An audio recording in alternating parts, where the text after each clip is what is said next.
I'm Jack O'Regan-Kenny. I'm a guy who builds things and puts them on the internet sometimes. Can you give me a quick blurb on some of the things you've done so far? I've built hardware startups with Mirr, which is like a touchscreen smart mirror. So I've seen a lot of the idea to manufacture stage on that. I work for the NDRC, which is Ireland's national accelerator. So I help like facilitate the growth of companies who invest 100K into them. I also help run Patch, which is a youth accelerator for students between 16 and 21. Basically, we lock them all in a room and say, hey, come up with things. And allow that for 6 weeks, facilitate that whatever way we can, and see what comes out at the end with the demo day. That's what I'm doing at the moment. I build software, hardware, put lots of things online. You should Google me. That's about it. Where are you from? What's your background? I was born in Ireland. I lived in Mullingar when I was younger, went to a Catholic primary school, as everyone here does.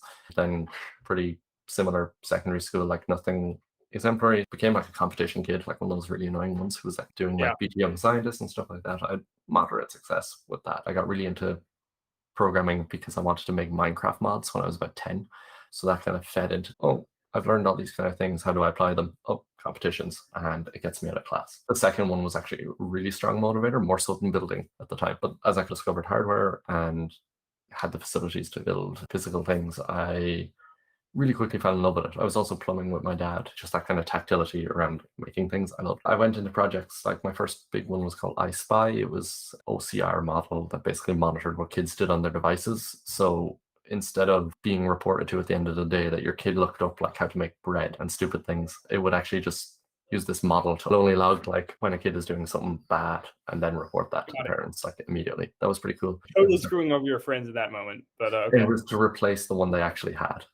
Because if they got it and I built it, I can show them the workarounds. But I see. I just had to build a better product so they'd actually switch to it. Yeah. So I think that was like my first big project. I was about 13 at the time. Moved on to hardware at 14, built a thing called the migrant crisis, was really big at the time. Loads of people were dying because they were taking like these unseaworthy ships across the Mediterranean and like falling off, or the ship would collapse. So we built a thing that's basically a big button that attaches to existing navigational buoys, uses their power, and calls the Coast Guard. Basically just a big red button. These are like fairly common structures in the sea. If you crashed, you'd go swimming and more than likely find one. We got recognized by like the various Coast Guards, the EU Commission, stuff like that, through one of these competitions. Took a break from competitions, did self-driving cars and convolutional neural networks for, actually, I say take a break from competitions. I won a competition with a CNN for a car design for an autonomous car for Mirr.tech, who do like the interiors of Teslas, and then started doing a bit of work with them for myself for a year. So it was like stupid stuff, like websites that just weird animations and crap like that. I don't think anything is outstanding. The fun ones. Yeah, it was like a year of the kind of stuff like my first NDA, but like way less nuanced in the humor. It was just like very obvious jokes, or a site that's just Rick Astley constantly and stupid stuff, and just trying to get it out there. And then I hit what was my biggest project was Mirror. Basically I saw my mom following a makeup tutorial. She had a phone in one hand, the palette in the other, and the brush, and she was like, try and do that and look in the mirror at the same time and follow along. And I was like, okay, that sucks. Let's put the screen behind the mirror. That was fine. That's been done. And I was like, okay, this still sucks. Touchscreens, mirrors have gotten big since, but at the time when I was like 16, there was nothing there. So I started playing around with IR sensors, and I was like, oh, I'm going to make this touchscreen. I went through a really bad resistive one, which I developed an IR touchscreen, managed to get the Irish patent on it by myself. And then I won a national competition for the best commercial project. And from there, I just snowballed into a startup. We won a lot of awards. It did really well. Now it died primarily because of chip shortages and COVID, and the fact that like me and my co-founder were 19 at the latest stage of it. Yeah, that's hard. It's really tough. It was the fact that the chip shortages drew it out, and we didn't have like much money to go and order 2 million euros worth of chips. So other people bet us to market, and we still have it was a really fun experience. I actually had a very cool spin out from it called VC Hunt, which got acquired by a Canadian company, which was basically, I got fed up of talking to people and them saying they don't invest in hardware. So I built basically language model, scrapes and classifies VCs and compares what they invest in to what they say they invest in. So they don't invest in female founders. They say this, but they don't. And then it tweeted it. Yeah. I see. It basically called them out on Twitter, and then we got like a cease and desist. What happened with VC Hunt? It got acquired. Canadian firm. It got very hectic. So I took a day off Mirror because I was doing like 100-hour weeks. So I was doing like 16-hour days. That was like a 6-month run. So when that ended, I was like, okay, I'm going to build something. Took a day off, and I was like, okay, I've from 9 a.m. to 5 p.m. Product and launch at 5 p.m. That's it. So I built that. The web scraper ran for about 4 hours. And then it was like, I'm done. I was like, oh, what do I do? So I built crowdsourcing on top of it. So I like hand verified like reviews. I built this, launched it, no traction for about 3 weeks, and I forgot about it. And then all of a sudden I got like a ping and it's you've exceeded your daily visitors. And I was like, what? I'm not paying for anything. And then all of a sudden I don't take concurrent viewers. That was our peak. I was like, okay, something happened. Yeah. I basically got a load of traction. People be calling out like, this partner invested in our startup and then had an affair with my wife. And it's like and some really close things. So we started pulling a few of them, and we got our cease and desists, and that's when we started like actually tweeting the content. And yeah, it got very juicy very quick. And some firms wanted to shut us up, and we said no. They were the initial acquisition offers, and then a very charitable organization trying to do good by founders gave us an offer. So we took that. That's awesome. It came out of nowhere. It was like a day project. I'd say I put like 6 hours of work into it. And then you compare Mirror, which was like 100+ hours a week. Sometimes it's about that. I think that's what I recommend people to do is just spend a lot more time on the idea than you spend on the project. If I'm going to spend 1 hour or 8 hours, but I'm going to spend 10,000 working on it, you need a higher ratio. I have a question for a lot of the people out there who are just getting started or maybe learning a bit of coding but don't know where to go next. Can you name some experiences that you felt helped you make that next step from beginning to intermediate to successful? I didn't find this myself, but I think if I had access to it now, it would be very useful. Third-party feedback. So set yourself goals and have someone else hold you accountable for them, especially with learning, especially if you're not learning programming, because programming is a pretty clear feedback loop. It works or it doesn't. You get the output you expect or you don't. If you're learning something like maths, you don't necessarily get that. Like you can't really know if your answer is right unless you're following like a set curriculum. And that applies to mechanical engineering, which would be my home. No matter what you're doing, hold yourself accountable, especially if you're doing something not programming. I know most people I talk to are developers, so this doesn't really apply. But like getting onto things like Pioneer, where you're like submitting weekly reports on what you're working on and getting direct feedback from like equally competent people who are building and in the same space. Like Pioneer is a pain in the ass to do, like the weekly reports and stuff. It takes so much time. Yeah. But the value you get. We did it with Mirror. We were top of the global leaderboards for God knows how long. Never won it, but we got the hats. That's all we needed. For someone like starting projects and stuff, it's a great way to get like feedback and recommendations on how to do things differently. Come on. Depending on when you listen to this, we might have already launched on Colossus the part of our service. It's very similar to Pioneer. It lets you publish your projects or get reception from them and share it with the community. Yes, too. Colossus has also been like showing the thesis around on my phone to people in Patch, because I think there's probably a strong overlap. And everyone has just been like, oh, I'm in, great. Just even the fact that I can like just hand someone my phone and know they'll probably get it. You've really good copy. Yeah, I think the copy has been quite good. Yeah, we're quite proud of it. We have a big collective of builders, and we're just going to experiment and figure out what works and how we can help the previous version of ourselves. What is the thing we wished we had? And what did I wish I had when I got started? Figuring out how to start is something really hard. Like now that we're older, it's very easy to learn things because we know how to get unstuck. And that's actually the thing that you don't have when you're a kid. You don't know what websites to go. For me, I discovered like localhost was a thing 2 years too late. If I knew that I could host websites on my computer, I would learn so much more. It took me so long to understand you could do that in HTML and JS. Is there any safer area for people to experiment? Something you would say, go do this first. You can't shoot yourself in the foot very easily. Do you have any ideas around a project like that? I always find like it's hard to mess up. You're not going to cause any damage. Is like buy one of the Arduino kits that come in like these boxes. Yeah. It's just like a range of sensors and an Arduino, all low power stuff. I think that's great because you get a couple of layers to it. So you can build like web apps and have that interface to it low level. Like you can almost get a full stack, especially with hardware where it's finicky and you learn these like unintuitive problem solving methods where it's this thing was working and it has stopped. Nothing has moved, but maybe a wire is loose. I think those kind of projects are fun because you can like just build something arbitrary, like a trash can that opens when you throw trash at it, or like something stupid. Build something stupid that's like harmless that you can show your friends and get them excited about building. Yeah. Hopefully that has the knock-on effect where you're like, oh, let's build together. You can just do live data logging if you're like into the data science end. It's a great way to, number one, get you a bit like hardware competent, which is always great to have, but then also expand out into, turns out I'm liking this data thing. Let me go down the data science route and Yeah. build a weather station out of this one little tiny kit.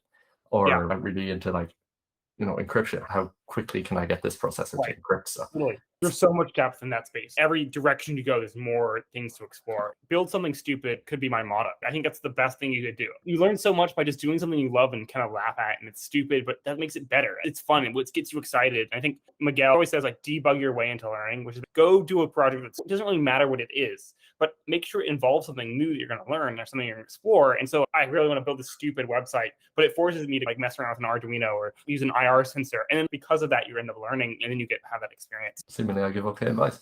Learn how to give advice as well. Yeah, because the second you build cool stuff, people will ask you for it and you won't know how. I'm still at that stage. Yeah, I think sharing, exporting your ideas is definitely very hard. That's one skill that a lot of builders never learn because they're like too focused on the engineering and not forget about the person side. Selling and marketing and talking and giving advice is so important as well.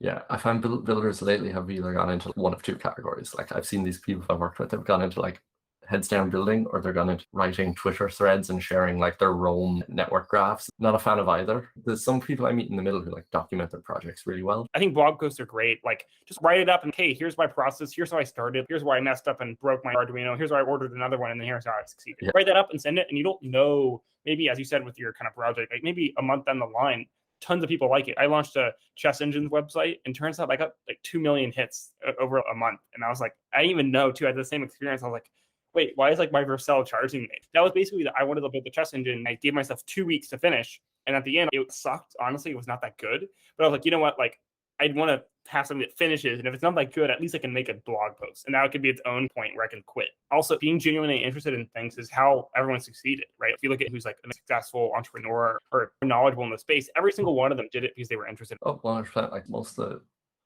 people online I'm fans of are like, I forget, I can't remember the VC firm, but they have a page for like their portfolio and their page for like their what ifs. And it's everyone they passed on who blew up. And we've missed more unicorns than we've had and stuff. It was really funny, but it felt really honest. It gives honesty to it. And even like with builders who you go onto like their CV, actually, this guy, he had projects on his CV and then abandoned projects. Honestly, from a potentially, hey, do you want to work with me perspective, I was way more interested, or I had way more fun going through like the abandoned projects. And being like trying to figure out like why'd you stop them, and then picking them being like, hey, what happened here? And he was like, I think I got called for dinner and like never came back. Yeah. I was like, oh, okay.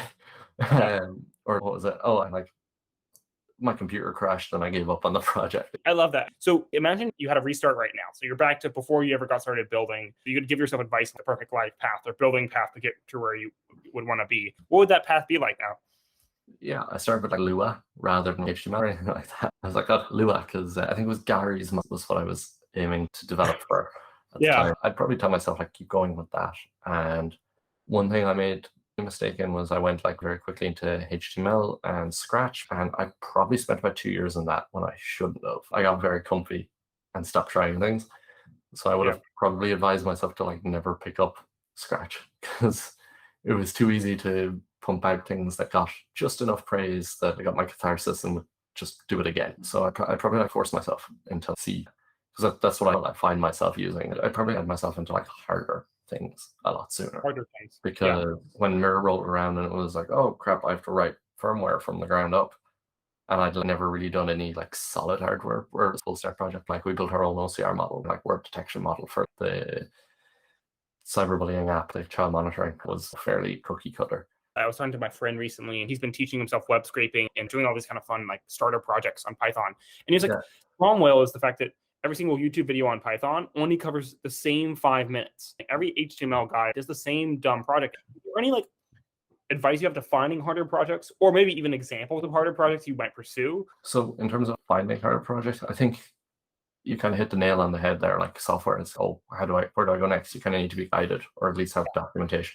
Whereas coming back, the comparison to mechanical engineering, you can infer the next steps, as in like it's whatever. Like there's a precision there that like software can very easily hit that precision, whereas mechanically it's super hard to do, which means you can always chase something more. A very visible next step, where like software is a lot more open-ended. I think for finding harder projects, find out things you think about and see if you have solutions to them. So for me right now, and if someone wants to build this, do please, for me, I'll beta test whatever. I hate email.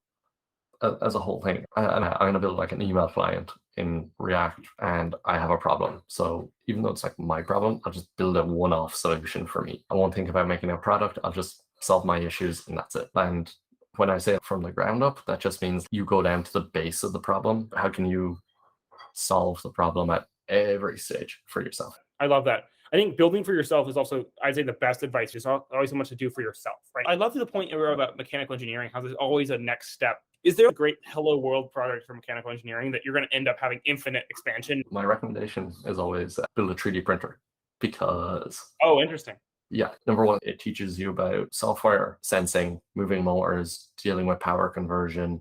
It's a really good like full stack. I hate to use the word again, but you go from like your embedded computer to managing the heat and learning about materials and stress testing, making sure things are rigid. Then when you're done, you'll print a few things and you'll go, this could be better. And you will spend hundreds of hours on printers. Can anyone reach out to you if people who are watching this have any questions? Yeah, Twitter or my email is jack@dogpatchlabs.com. I'm pretty diligent about getting back to people, which actually that's why I want to fix email. I want email and CRM in one, and I want it to not cost what Superhuman does. Yeah, just clone Superhuman, people. That's the other advice I have, which is just go find a startup that you like and then just build to it better. Yeah, and also people misunderstand how fast big companies move, and they move surprisingly slow. You also forget that humans are scared of competition more than anything, and so you might be in your mom's basement coding a Superhuman client, but it might be that the Superhuman COO is like freaking out, like, oh no, we have another competitor on our hands. Yeah. The company I have a stake in, they found out about a competitor and they were like panicking. They're like, oh, we'll have to pivot, we'll have to leave. Dude, you're paying clients. They launched 2 days ago and it's one guy. Launched it as like a side project. He has his own startup, but still it's competition. I'm like, you're fine at worst case scenario, you hire him. Yeah. And also, to be clear, this is everyone. Like the corporate world is not immune to this. They have this almost even worse. And so the whole point is like, if you're young, realize that you can just totally screw with the top startups in the world just by making a really good looking website or even just building a product. If you build a Superhuman client, you bet that's going to be sitting in the Superhuman Slack and they're going to be talking about you. That's awesome. It's a good way to get hired. Another thing I'd actually recommend. Great way to get hired. Yeah. One thing I would really recommend, and it has come in super useful for me on a lot of occasions, is get really good with a load of base tools. So spend 24 hours in Photoshop and in Figma, because I was hired as like a tech guy and a marketing guy dropped out where I was working, and I ended up doing like a load of decks and mock-ups and stuff like that because I had the background. Most of the good things are free. You can use Photopea instead of Photoshop. You can use Blender for 3D models. If you go onto my website, you'll see like a load of renders of houses. It's just practice. I wanted to get really good at product renders, but I didn't have any cool products. So I drew houses because I enjoy doing that. It's relaxing to me. And then I just rendered them as if they were like products. I could not agree with this more. Some of my biggest issues with a lot of people I've met is that they're very self-limiting. They're like, I'm not technical. I'm like, how would you ever say you're not technical? Guys, we're technical. Like, I don't do design. You can say you're probably not a good designer, but you still can learn Figma. Realize that like you can force all these skills. There's nothing you can't learn. There might be things that you don't have natural skill at, but it doesn't matter. I can now move at 2 times the speed of anyone else because I can design and I can code. And suddenly you're a 2 times builder, and then learn like marketing and social media promotion and run communities as well. And then suddenly you don't need permission from anyone. You can go from like 0 to full startup in like a day because you're so fast. Just don't self-limit, especially with mechanical. I think a lot of software guys know, oh, I'm not mechanical. I'm like, why not? Like, you can just go buy the Arduino set and you can start right now and just believe in yourself. You have built IKEA furniture. That's probably more difficult than most mechanical you're going to do. I'd happily build or do graphic design because I know I'm okay at it and I'd like to get really good at it. That's probably why I got VC Hunt out so quick, because I had a copy done. I had like front end drawn up and stuff. All the copy was written because I'd like, oh, I'm going to learn how to write copy. It's just do stuff, especially if you're like young before you have to work a job and feed yourself. I'd say there's definitely no reason not to. Oh, I need a logo for this project. Give it a go. Do it yourself. Give it a shot. Like, even if you just go into like Brandmark and download a logo and then try and improve on it. Yes. Play around. Once you can steal the foundation and then improve on it, it's a great way to get started. You don't have to build from scratch. And I would actually recommend people don't build from scratch as much as you ever can. Yeah. That's pretty solid advice. Also, being familiar in software, because if you ever ask someone who's really good at it for help, you won't frustrate them. That's probably the main thing, because learn off other people when you can. People condense knowledge and experience into one, and deliver it a lot quicker to you. If you can become familiar before you need their help, it can make it a lot easier for them to give you their knowledge, and probably makes them want to give it more because you have this competency and they're not waiting on you to move a button. Yeah. It's like bias for learning in some sense. Yeah. But also, it shows initiative to me. It's like, oh, this guy actually wants to learn. I think a lot of learning is just, especially learning off other people, is just like being nice to them in like subtle ways. Thank yous don't mean too much.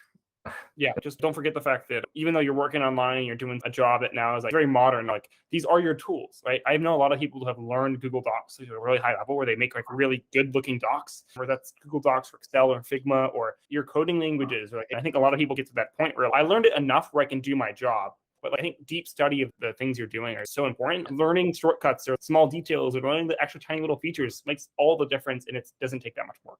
Yeah, Google Docs on second. People won't be looking at your code all the time. Whereas if you're presenting, being able to do that quickly, effectively, is probably more valuable than any of your hard skills. You have to be able to sell yourself. And if you're really comfortable in the basics and people can see that, then it's a lot easier for them to believe that you're adept at other things.